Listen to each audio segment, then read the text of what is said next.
Have you ever noticed how some countries have shapes that seem almost puzzle-like? Think about Italy. It almost looks like a high-heeled boot. And why is Chile showing off its fancy side like it's strolling down South America with a slim ribbon-like look? Today, we will explore why some countries look different on maps.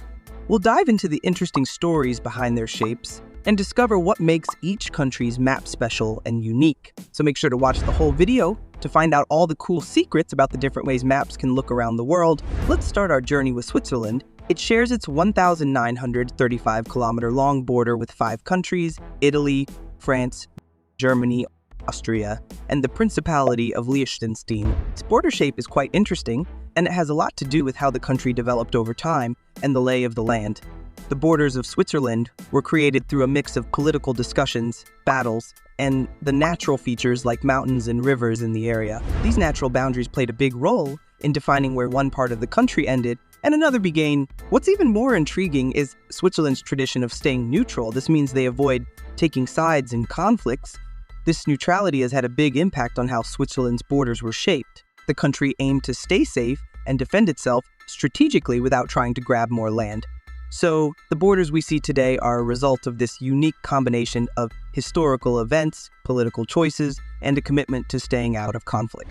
Now, let's hop over to another cool place, Italy. It is a country in Europe that has a shape resembling a high-heeled boot. This is because of the way the land is formed. If you look at a map of Italy, you will notice that it stretches out into the Mediterranean Sea and has a long, narrow shape. This shape is created by a mountain range called the Apennine Mountains, which run down the middle of the country.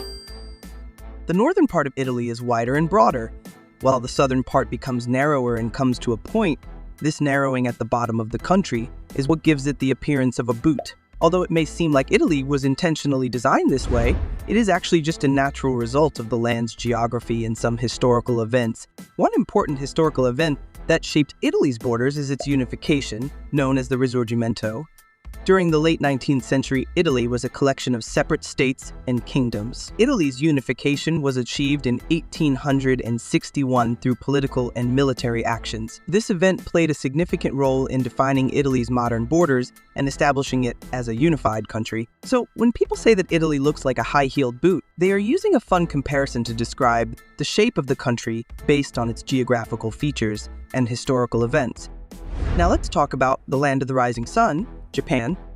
Let's take a closer look at Japan's map. Many people think it looks like a seahorse. This idea comes from how the country's islands are laid out. Japan is a bunch of islands in East Asia, and the 4 big ones are called Honshu, Hokkaido, Kyushu, and Shikoku.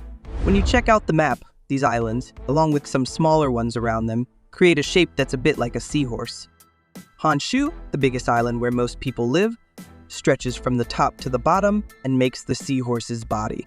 Up in the north, Hokkaido is like the seahorse's head, and down in the southwest, Kyushu and Shikoku make up the tail. Now, why does Japan have this unique shape? It's because it sits on the Pacific Ring of Fire, an area where there's a lot of shaking and volcanoes.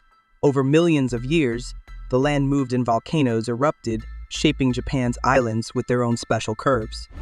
Even though we like to say Japan looks like a seahorse, it's just a fun way to describe it. Nobody planned it that way. It's all thanks to how the land formed naturally. But this seahorse idea has become a cool symbol connected to Japan's geography. Alright, let's switch our map adventure to the stunning country of Chile. Chile is quite a standout on the map with its unique and distinctive shape. If you take a glance, you might notice it looks like a thin ribbon stretching down the western edge of South America. This distinctive shape is because Chile is sandwiched between the towering Andes Mountains to the east and the Pacific Ocean to the west. The country is exceptionally long and narrow, creating that ribbon-like appearance.